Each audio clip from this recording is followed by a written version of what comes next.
Welcome to the Butterfly Effect. I'm Chris Horner. This is the Tour de la Provence, 4-day stage race in the south of France. And I had to cover this race on the Butterfly Effect because it's none other than two-time road world champion Julian Alaphilippe's debut race season here in Provence. So why not cover it? Because we always know that Julian Alaphilippe's going to put on a show for us.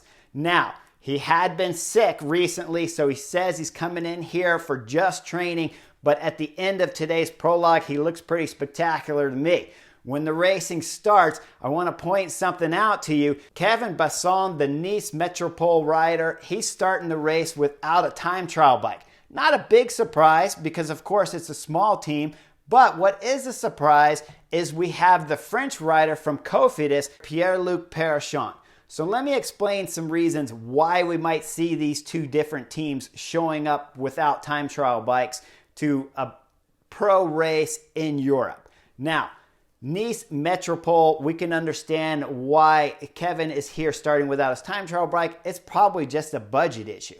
And you ask yourself, well, why can't they just afford a bike? It's not that crazy expensive if you're getting them at cost, but there's so much cost involved outside of the bike. Even just putting a bike on the plane, flying it to the race, turning around and flying it back, having the vehicles to be able to store the bike while you're at the race for this week, and then keeping the bike safe in order it's not damaged. The disc wheels, they're expensive. You can easily punch holes in them, and they just don't have the budget to fly the bikes and keep the bikes safe and then get the bikes back home for a rider who's probably not going to win the time trial to begin with. So that's a reason why you see the small budget teams. Now, why do you see a rider like Pierre-Luc Perrichon riding for Cofidis, a big team that's been around forever, racing in France, and it's a French team, and they're starting their rider on a normal road bike?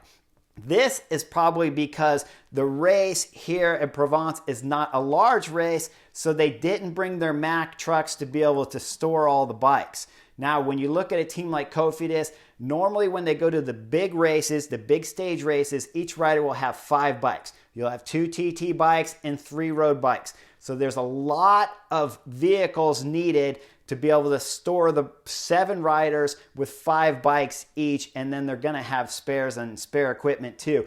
Most likely, I'm guessing when it comes to Cofidis, they didn't bring their Big Mac truck. They brought the smaller caravan trucks, and they won't be able to store those bikes safely. So they look at a rider like Pierre-Luc Perrichon, who probably isn't going to be a general classification threat at this 4-day race, and he's not going to win the time trial today. So that's why you'll see a rider on a big team starting a prologue stage without his TT bike.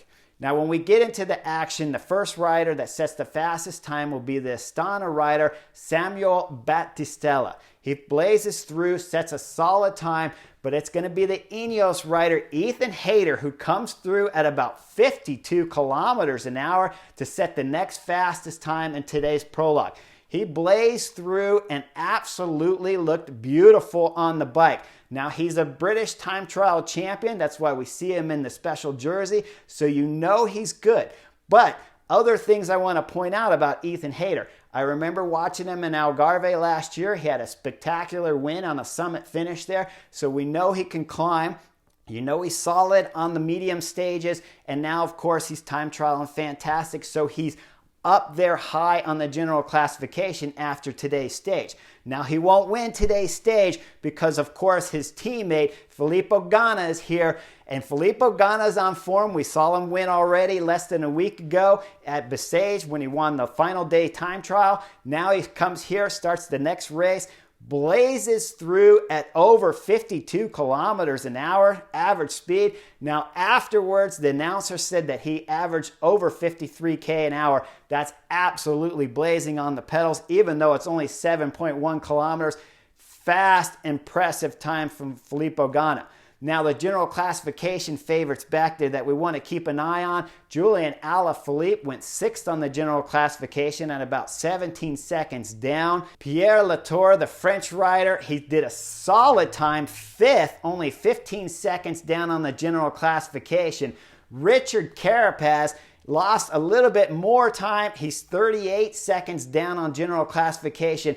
And when I saw Richard Carapaz start in today's race, I was very surprised because, of course, at the Tour de Bessèges, he crashed on stage 3 and hurt his legs, and he still has the bandages on his legs that you can see in the photo. So for me, my professional opinion, I don't know if I would have brought Richard Carapaz, but if he came up to me, if I'm the team director, and he said, hey, I feel fine, there's no problems with the legs, there's nothing swollen or hurts in the knee, I'm not feeling any pain, then of course maybe that's the reason why they brought him.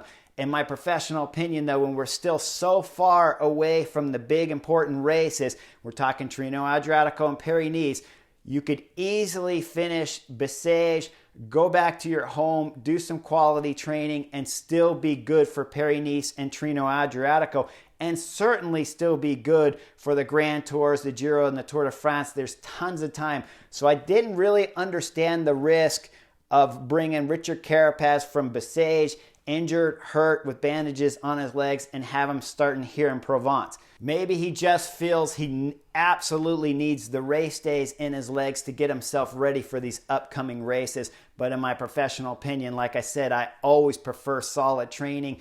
If something happens, if you feel something off, you can always stop, have your wife come pick you up, or a friend come pick you up, or take an Uber ride home, and avoid doing any damage to the leg if there is any damage that appears through a soft training ride. But when you're in a bike race, it's easy to have incidents happen that were caused from that crash at Bessèges, and now all of a sudden you got a bigger problem, and it keeps you out of the big important races that are coming up. Now keep in mind, when we're talking about tomorrow, there's massive crosswinds, and we have a very small field here of only 105 riders, which is going to make the racing really exciting.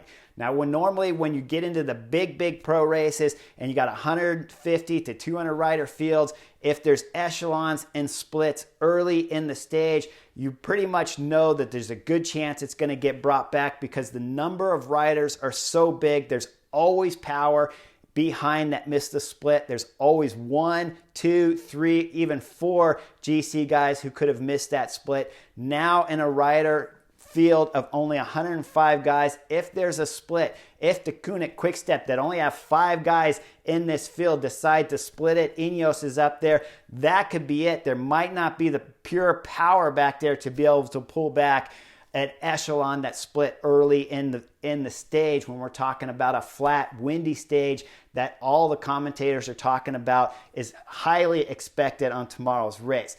Could be very exciting. Other things to pay attention to when we're talking about a 105 rider field, when we get on the climbing stages, there's not that huge number of riders, so you can't drift back. So if you're having a bad moment and you get caught behind when some action happens at the front, you just don't have the power to get back there, and you don't have the riders to be able to drift back down the group of riders to recover and then find your way back to the front.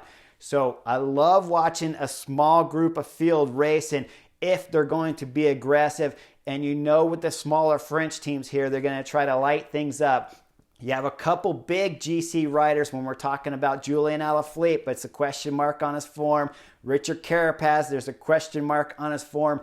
That means that all the other riders, the 103 other riders in this field, they all know there's a possibility of getting a stage win, if not a general classification win, at this week's race in Tour de la Provence. So it should be exciting racing to come. Make sure you tune in. We all know Julian Alaphilippe will put on a show one way or another. So make sure you like and subscribe, and I'll see you guys on stage 2 of Tour de la Provence real soon.